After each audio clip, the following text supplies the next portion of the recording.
This is Killer Innovations, a show about ideas, creativity, and how you can innovate. Welcome to the Innovator's Garage, where you learn to create your next game-changing killer innovation. Welcome to this week's Killer Innovations. I'm your host, Phil McKinney. We are live in the studio, and we are testing out some of the new gear that's being installed. If you've been a regular listener, you know we've been in construction on the studio for quite some time. So you can always join us on Facebook Live. We live stream over there, so you can hop on over either at Killer Innovations or, better yet, even my page, the Phil McKinney page, and follow there. You get notified when we go live with the show each week. This week, it's just me in the studio answering yet another question from one of the listeners of this show. And the topic today is about monetizing your ideas. So we spent the last 12 years of this show really talking about how do you come up with these really great ideas? How are you going to come up with things that are going to turn in and translate into the next great thing? So the challenge, though, is now you've got the idea. Now, if you work for a company, that's pretty easy to do. You can funnel it through your organization. I shouldn't say easy. You funnel it through your organization, and hopefully you can get them to take that product and turn it into something meaningful. The challenge becomes more exacerbated if you're independent. Let's say you're a consultant or a contractor or maybe even a full-time inventor. Thinking about, okay, I've got this really great idea. How do I get somebody else to commercialize it? How do I get somebody else to take my idea and run with it? Now, there are a lot of different programs and approaches and processes that you can go through in order to, take a look at what it takes in order to do this monetization. And so from that standpoint, we're going to walk through those in today's show. We are going to share with you at least my thoughts on kind of the pros and cons of all different kinds, everything from, how do you license patents to creating joint ventures to licensing your product to outright selling it. Each one of these has some unique complexities. And we're going to dedicate today's show to walking through each of these approaches and share with you, how do you take that idea and then what do you do with it? How do you commercialize it from the standpoint of turning it into value that you get? So, and that is really the ultimate objective of monetization. The monetizing an idea is really taking that idea and turning it into some form of an asset that you exchange value for. You get money or you get something that you value in return for giving that idea to somebody else. Now, the obvious one that most people think of right out of the gate is on, doing a startup. So now you've got this really great idea. Now you're going to go start a company around that idea. The key here is be realistic with yourself. We're not going to go into a lot of the startups because there's a lot of information online for that and 1,000 different approaches to how to start a company. But the one point that I do want to make here is as you think about that whole process of thinking about doing a startup is around who you're going to partner with. Very few companies start from a single individual. It's you bring maybe the expertise of coming up with the idea or the product. You're the heart and soul of that idea. But you need to, are you good at sales or do you need to find somebody that's good at sales? Are you good at something else and do you need to get somebody else to take on marketing or building the product or manufacturing or supply chain or all of the other issues? So sitting a startup, people tend to want to do the startup because they think it's easy, they think it's fast, but guess what? It's not. It is incredibly hard to do.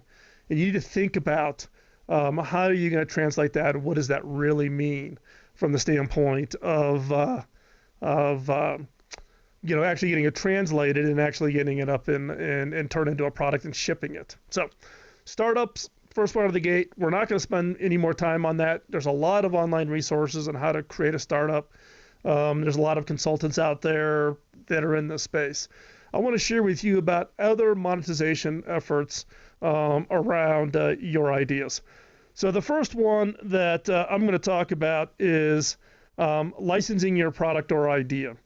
So this is, you've got some kind of an idea and you're going to license it to somebody, and you're expecting some kind of a royalty or a percentage of sales or percentage of margin, ongoing revenue stream back to you in exchange for the value of the idea. First question you have to ask yourself is this a full product, fully conceived, fully designed, or do you have just a component that goes into another product? If you have the full product and fully conceived, it's actually easier versus having a component that goes inside somebody else's product. Component sales, very long lead times. It could take a year, 2 years, 3 years, 4 years to get somebody to take your component, put it into their product, and turn around and sell it. But if you have a full product, much easier. The key here is to have something more than just a PowerPoint. Back of a napkin, PowerPoint, that's all you've done, value is zero. People won't give you any attention. You've actually had to commit some dollars and some resources to actually prove out the idea. Prove out that the idea is actually something of value. So, what is it? Why is it important? How do you create a barrier to entry for somebody else to copy your idea? Now, in the case of licensing it, the other party does everything. They do the manufacturing, packaging, selling, marketing. You sit back and you're playing cash the checks. Now, the hardest part is determining the royalty rate. How much should you get on a per sale basis when you license an idea?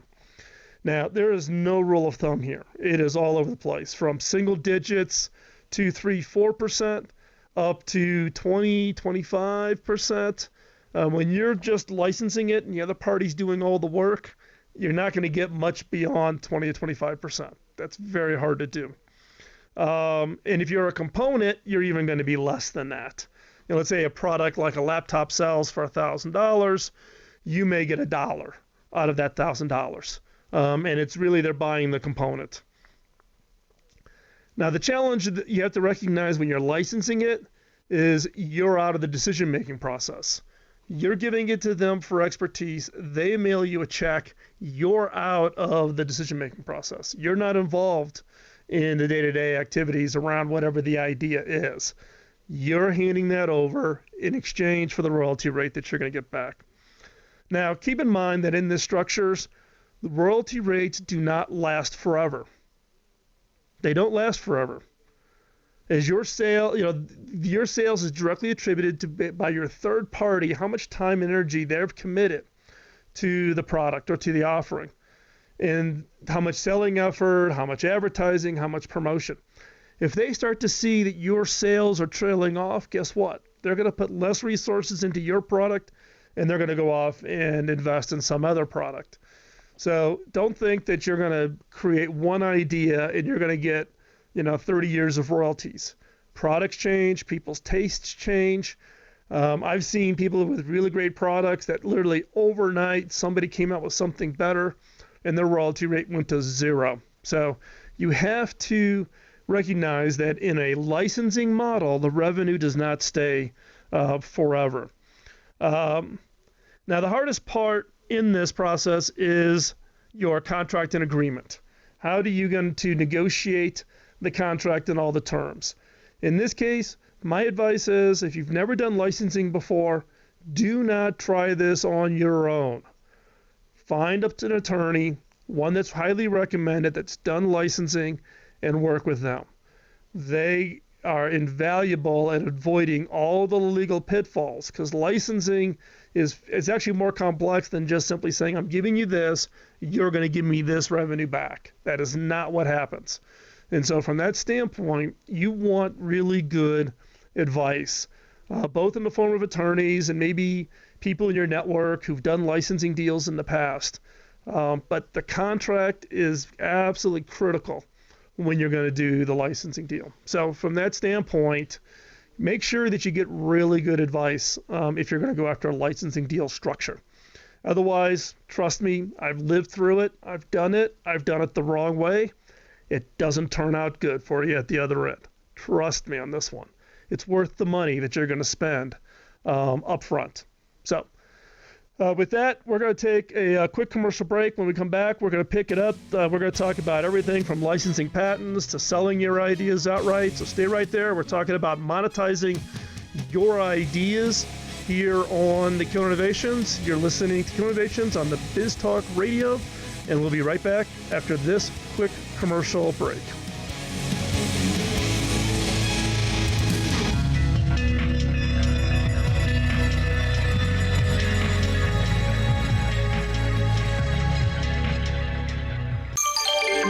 Biz Talk Radio.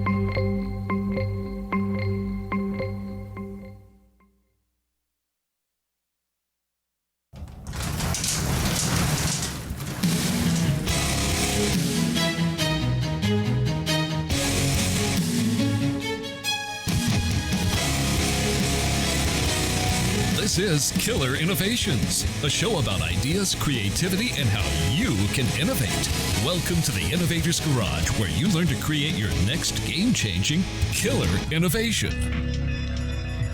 Welcome back to Killer Innovations. I'm your host, Phil McKinney. We are talking today about monetizing your ideas. So having an idea written in your idea notebook or on a scrap napkin or in your Evernote is great, but as I always say, ideas without execution is a hobby, and if you're a real innovator, you're not in the hobby business. It's about creating ideas that has real impact on people's lives. And so therefore, we're talking today about how do you take that idea and actually turn it into money. So in the last segment of the show, we talked about licensing your product or licensing your idea.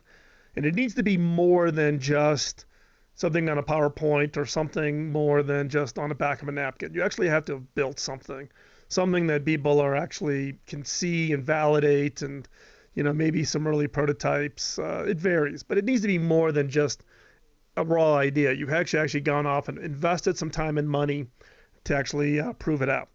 In this segment, we're going to talk about patent licensing. Now, this is probably one of the more common topics that gets brought up around ideas is, how viable is it to license patents? Now, quite honestly, licensing patents is extremely hard, particularly if you only have one patent, because in the patent world, a single patent does not offer enough protection or enough area to litigate or deliver value to somebody that you're going to license to. So first off is if you've got a single patent, you just made it 10 times harder to try to license. If you have a family of patents, then that actually turns out to be much more valuable. That is now something that somebody could acquire and actually have a defensible area from the standpoint of the overall, the patent work. And so from that standpoint, a family of patents is actually much more valuable. And so from that standpoint, then you really want to get to the finding out who would be the person that would be most interested in that patent pool. And that's hard to do. Some of the things you might be obvious. Maybe it's an Apple or Hewlett Packard or Procter & Gamble or Johnson & Johnson if it's a medical device. Some of them are fairly obvious. If it's a patent that's actually embedded into something, the value actually is less because you can't identify if someone's actually violating the patent. And that becomes where the real value comes in. So single patents, not very valuable. Families of patents around a certain area, very valuable. Patents that define something that you can easily identify as being either compliant with your patent or violating your patent is even more valuable. Now the question is how do you go license it? There's a lot of patent licensing firms out there that you can go and you can do it on contingency, you can do it on retainer, or you can pay it outright so that you get the maximum patent royalties back.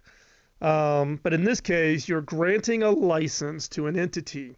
to use your patents and take a license, which means you can't litigate against them. From that standpoint, many companies will take licenses, particularly if the price is reasonable, because they'd much rather take the license than litigate, because patent litigation is unbelievably expensive. So many organizations will take a license, particularly if it reads up against something that they're working on or something that they're interested in, purely from the standpoint of avoiding the litigation. So if you're asking for $50, $100, $150,000, they'll probably just say, fine, just write the check, go away. If you're asking for $10 million, you're going to court. You're going to end up in litigation. And I've got all kinds of stories around, litigation and getting sued and all the challenges of patent litigation. So from that standpoint, you want to identify who that potential player is. Now, there's actually a much better way to monetize the idea, and that is go find a patent pool. Now, patent pools are people contributing patents that all read into a certain area that then third parties license that patent pool in order to go build a product. So, for instance, MPEG, MPEG 2, MPEG 4, HEVC, these are all video encoding, audio encoding MP3s, all have patent pools around them. And so, therefore, what you do is if you've got a patent that kind of reads in that area, you have to go justify to the patent pool that you have what's called an essential patent. And if they agree that it's an essential patent, you can contribute your patent to the pool. They do all litigation. They do all licensing. You sit back. They mail you the check. You don't get into trying to sue somebody or trying to threaten them or, getting dragged into the whole, you're a patent troll conversation. If you've got really good intellectual property and it reads against something that's in the market, or there's a group that's coming together that's being pooling patents together in order to allow vendors and industries to go build product around it, get into those patent pools. It's a much higher return, a lot less stress, and it's actually easier than you think if you've got really good intellectual property that reads against that particular patent pool area. So from that standpoint, if I had my druthers and I was doing intellectual properties and creating patents, I would actually go over patent licensing first rather than maybe even selling it or licensing it to somebody. Your last choice in patents is you just sell the patents outright. There are companies out there that are just vacuuming up patents. The return on those are pretty small. It's a one-time fee. They just pay you X. You either accept it or don't accept it. And then you actually assign the patent to them. You are no longer the owner of the patent. They are the owner of the patent. So that becomes your final choice. And again, in some cases, that may be your best option.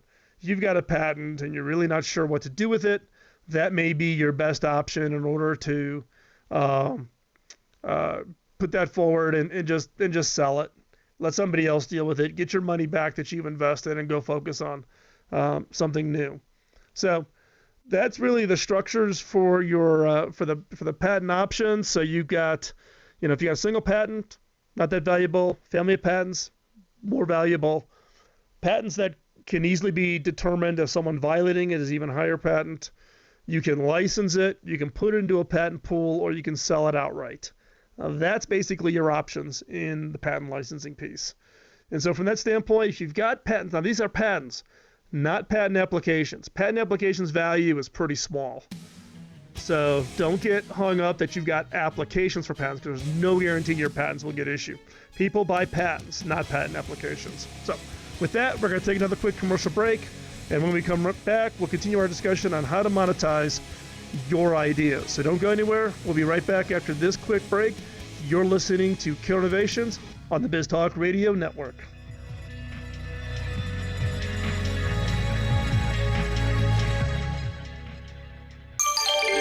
Biz Talk Radio.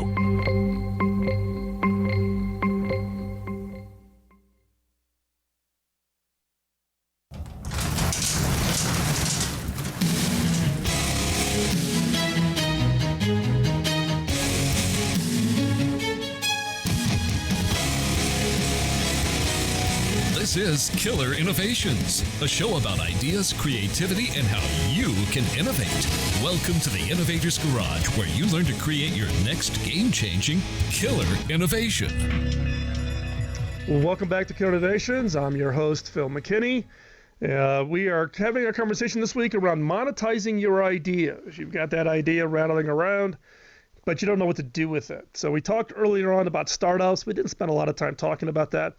We talked about licensing your product or your idea. We talked about licensing your patents. And next up, we're going to talk about sale outright. So you've got this idea and you just want to find a buyer to take it on. It's a product idea, more than likely, and you're just looking for someone to take it off your hands. You don't have patents, so this isn't a patent sale or a patent licensing.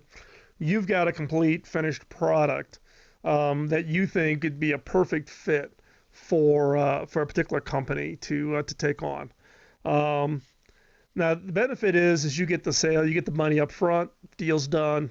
You get a single payment. Now I shouldn't say single payment. Now I've done this where I've bought products, and in some cases bought companies that had a product that I was keenly interested in. And in those cases, I could either do a one out, cash out all out up front. That tends to be a lesser amount than if we had a phased payout or what we call an earn out. So you think this product is the greatest thing since sliced bread. You think you're going to sell millions of units, and the people buying it are like, I'm not so sure. So what they'll do is they'll pay you an amount based on that product achieving certain numbers. It's not a royalty, but you get it. So if it sells 1 million units, you get X. If it only sells 500,000 units, then you get Y. And so therefore, they don't have any risk at paying you a big number up front and the product being a flop. So earnouts are quite common in mergers and acquisitions. It's also quite common when a company's just going to buy a finished product from you. And the way it goes. Now, when I say finished product, I'm not talking about a product that's fully manufactured, but I'm talking about a fully conceived product, something that someone can put their hands on and that they're going to manufacture and sell. If you've got a finished product in a supply chain and you're wanting somebody just to sell it through their channel, that's a wholesale model. That's something completely different because you still own the idea.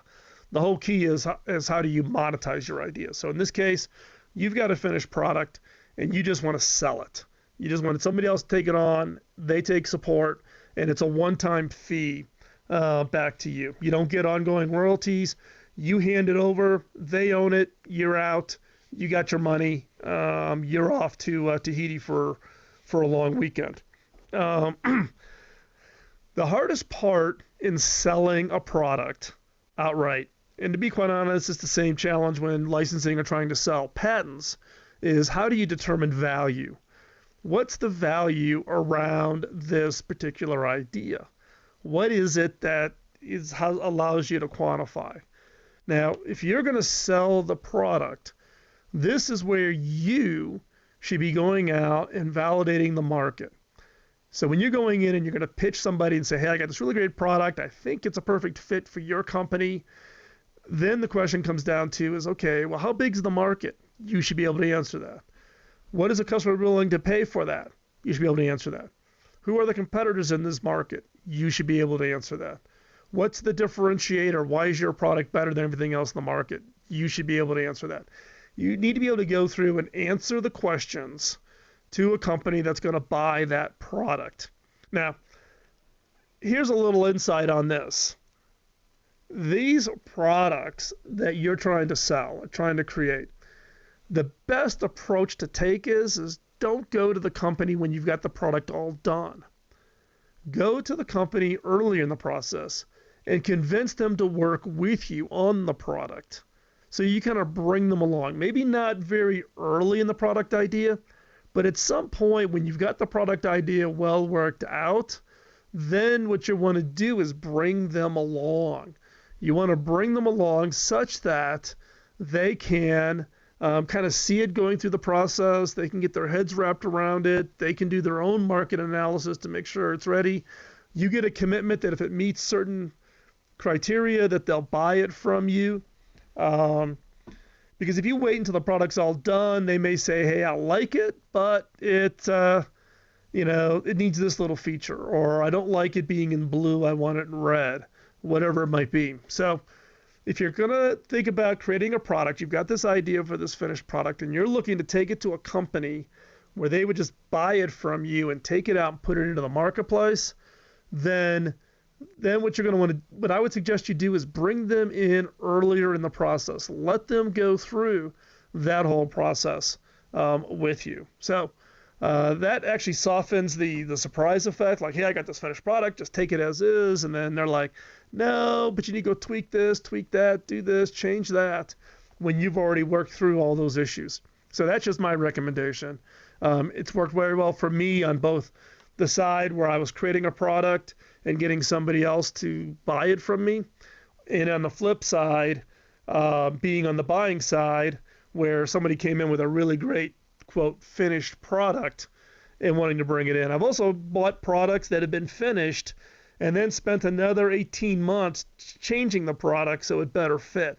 And had they done that work up front, I would have paid more for that idea than what I did because of the amount of time and the amount of energy that I had to commit to getting that product to work inside the product family that we were going to put that into. So again, selling it outright, you get your money up front, you're done, you're out, there's no ongoing royalties. The hard part is determining the value. If I'm buying, I'm going to try to buy it as cheap as I can. You want it as high as you can get for it. One way to do that is do an earnout where you negotiate that, hey, I think this thing's going to deliver this much value to you. So if it does, you pay me X for the product. If it delivers more, give me Y. If it's less, I'll take less. So it kind of takes the guesswork on the upfront piece. You still got just a lot of negotiation. In this case, this is kind of like the licensing deals that I talked about up front, which is get good legal advice. This is not something you're going to do at your kitchen table or buy a few books and online and read up on how to do a licensing deal or how to do an outright sale. You want really good legal advice. People who've been around the block. Find a coach, find a mentor who's done it before, who can advise you through the process and the pitfalls to look out for. Because look, I've done it. I probably stepped in every pitfall. I've done it every possible wrong way you could do it, and I've been very successful at doing it the right way. So go find a really good attorney. Go find somebody in your local network of contacts who's gone through and who's done it. Because let me tell you, it'll save you a lot of heartache, and a lot of money, and a lot of frustration through this whole process. The key, though, is how do you find who's going to buy the product? And how do you get introduced to them? And this actually applies to pretty much everything, from the licensing deal to the patent deals. How do you go find the company, and how do you get introduced to them? Well, one is if you're building a product in a certain market, I would really hope that you know people in that market who would be the best people to either license it or buy it from you or license the patents. So you already know the space. Now the question is how do you get introduced to the right people? Now, this is where the power of LinkedIn comes in. Through LinkedIn, you can pretty much find anybody and everybody inside the organization, in any organization. The key here is be careful of doing cold emails that look like spam. Don't send out a blanket email that says, dear sir, blah, blah, blah, blah, blah, blah. Personalize it, understand their need, tailor the email to each person you're reaching out to. This isn't a blast of sending out 500 emails. It's finding the 5 organizations that you think are absolutely the best fit and going after them and being very targeted in the process. So from that standpoint, don't do the blast emails because you'll get chucked into the trash right off the bat. And you don't want to do that. So, but particularly if you got somebody in your network, get somebody to make an introduction on your behalf. Much better than even sending a cold email. Get introduced. Get a warm introduction to the right person. because that will save you months, if not years of efforts of trying to build a relationship. The other piece here is plan on all of these activities taking a really, really long time. So we're going to wrap up on the talking about selling your ideas outright. Hopefully that was helpful. We're going to take a quick commercial break. And when we come back, we're going to talk about joint ventures and how you can think about creating JVs that will in turn allow you to create value. So stay right there. You're listening to Killer Innovations on the BizTalk Radio Network.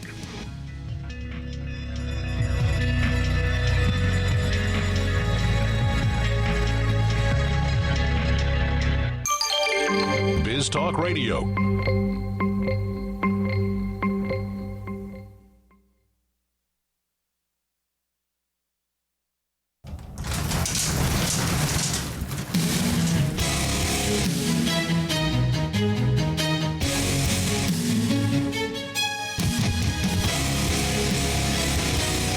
This is Killer Innovations, a show about ideas, creativity, and how you can innovate.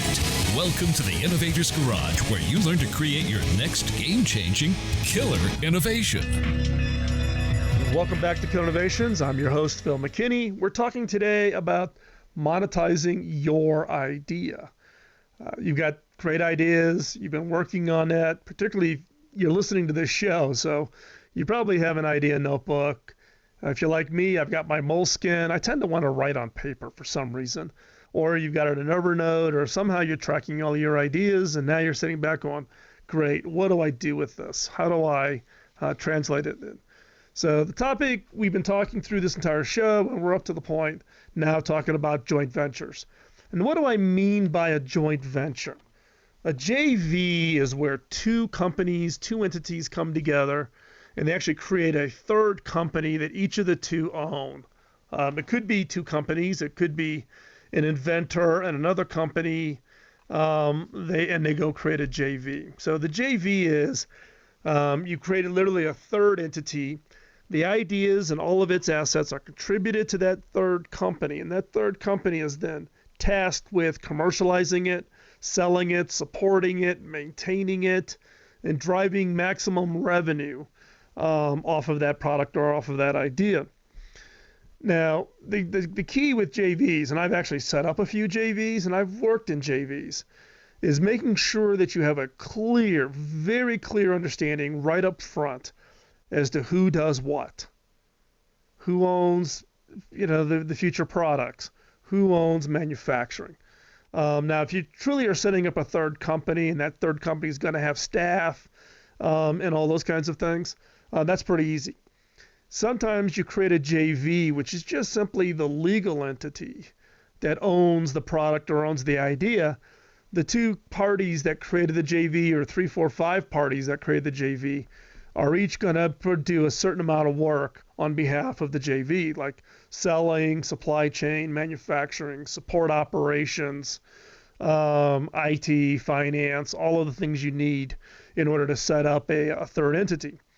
And so making sure you understand who does what right up front, who owns each piece of those, and how do you denote who's doing it well and who's falling behind, who's not contributing their value to the JV.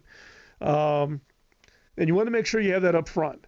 Most importantly, if it's your idea and you're thinking about a JV, the question I have for you is, how involved do you want to be in this process? Now, sometimes inventors want a JV because they want to be able to keep their fingers in it. But you need to honestly ask yourself, is your participation because you feel like you've got a contribution to make? Or does your participation in the JV just because you want to meddle and be a total pain? Or do you want to be in the JV simply to be a hammer on the other participants in the JV to make sure they deliver? If you've got to think about participating in a JV in such a way because you want to meddle or you want to be the hammer to keep everybody else honest, then the odds are the partner you're partnering with is not one you want to be with. You need to be comfortable in a JV. You got to think of going into a JV as like going into being married, right? You have to have implicit trust with the other parties. If you don't have implicit trust with them right out of the gate, and you're constantly doing the check and double check, the JV will not be successful. Just write it off. You're done. Go off and do something else. So make sure you do the upfront. Make sure it's somebody that you're going to want to get in partnership with, get in bed with. Make sure everybody understands what the expectation is on both sides, and then go into it. But go into it fully committed. Don't think that you can sit back and just hammer. So now let's back up. Let's quickly go through everything we talked about in this show. It's kind of a summary. And keep in mind, as always, this information is available over at killerinnovations.com as part of the show notes. So you definitely want to hop over there and check out the show notes and any links we talked about here in the show. So first up, we talked about doing a startup. Lots of other places, sites that you can go to get startup information and get startup how-tos. First thing we talked about really seriously was licensing your product or licensing your idea. You need to have more than just what's on paper. Second, we talk about licensing patents. Patents licensing is very, very hard, particularly if you only have one patent. You need to have a family of issued patents, and that's important. It needs to be a family of issued patents. Third is selling the idea outright. Getting them, selling it and just sitting back and collecting your money. And then the joint venture. You're going to go into partnership either with other individuals or other companies, or you've got a company and two companies are coming together around your idea and create a third company that's just dedicated to that. Make sure that in the case of a JV, it's like getting married. Make sure you are truly committed and truly understand what the obligations are, and therefore you go into it. So again, do a startup, licensing your product, licensing your patents, selling the idea outright, and then potentially structuring a JV. So I hope you found today's show informative on how to monetize your ideas. We may actually do some more details around each one of those. So let me know if you'd like more details around any one of these in particular. We may do an upfront show. Most recently, we've been doing a lot of shows tied off of listener questions. So if you got a question, just send them to me as an email at phil@killerinnovations.com. So that's phil@killerinnovations.com. Comes directly to me. There's no staff. There's no somebody filtering it. Comes right to my mailbox. And we go through those, and I'll pick some that may be coming up in an upcoming show. So with that, appreciate you guys taking the time out to join and listen in, whether you listen to the show live or you listen to this on the podcast. Appreciate that. The one favor I would ask is if you can hop over to iTunes, give us a review, rate the show, and then give us a comment back. Let us know what you think of the show. Also, hop over onto the show notes over to killerinnovations.com and check out and leave comments if you've got additional thoughts or comments on today's show. Also, don't forget the blog is over at philmckinney.com. I write weekly on the topic of innovation management. And then don't forget, you can hop over to beyondtheobvious.com, which is the book site, and check that out also. So with that, we're going to wrap up this week. First test show in the new, at least partially done, new studio with the new cameras. Hope you liked it. And stay tuned. We'll be back next week live here at Killer Innovations. Talk to you next week. Bye-bye.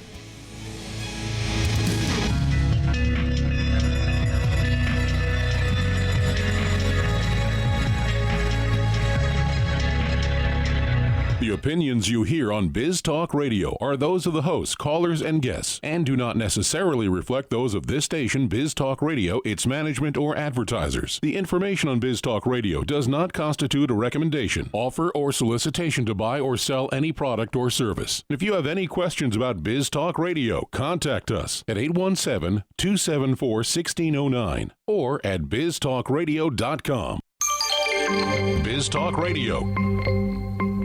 Autism. 1 out of every 68 children in America are impacted across every race, ethnicity, and socioeconomic group. If you aren't directly affected, someone you know is. Today's world doesn't support those on the autism spectrum. It needs hacking for us to truly welcome those who think and create differently than ourselves. We're hacking autism. a nonprofit charity with a mission to hack therapy, technologies, and career opportunities that improve the personal and professional lives of people on the autism spectrum. We believe that everyone can play a role in supporting those on the autism spectrum so that they can show their unique talents and abilities in this fast-paced world. You aren't powerless in this fight. Use your gifts and talents to make a positive impact. Join us in making a difference. Go to hackingautism.org to learn more. Carpenters have their hammers and saws, chefs have their outfitted kitchens, and musicians have their instruments. A craftsman's ability to do their job is dependent on having the right tools. So where does an innovator, someone who takes an idea and makes it real, find the right tools to do their job? Outfit your innovator's garage by visiting innovation.tools. Innovation.tools is an online store created by innovators for innovators. It's where you will find tested and proven tools to help you create that next great product or service. These tools include books, audio training, video training, brainstorming how-tos, and much, much more. And for a limited time, listeners of Killer Innovations will get 25% off on your first order by using the discount code RADIO at checkout. And 100% of our profits from your purchases will be donated to charity. So go to innovation.tools and create that next great innovation. Rwanda is a shining example of how the global community can come together and rebuild a country after a devastating genocide. But there is still more that needs to be done. In the rural villages, students are crowded into schools with no electricity, no running water, no internet access, and limited sanitation. Will these kids be ready to continue the rebuilding of Rwanda, or will they be dependent upon others? Through education and employment, boys and girls have an equally promising future that can transform their struggling communities. For $20 a month, a child can be educated and a community strengthened. By supporting Pioneer Education Africa, a 501c3 charity, you partner with others to provide education that will prepare a generation to take on the task of self-reliance. 100% of the proceeds received go directly to the education of the children. Visit pioneereducationafrica.com to find out more.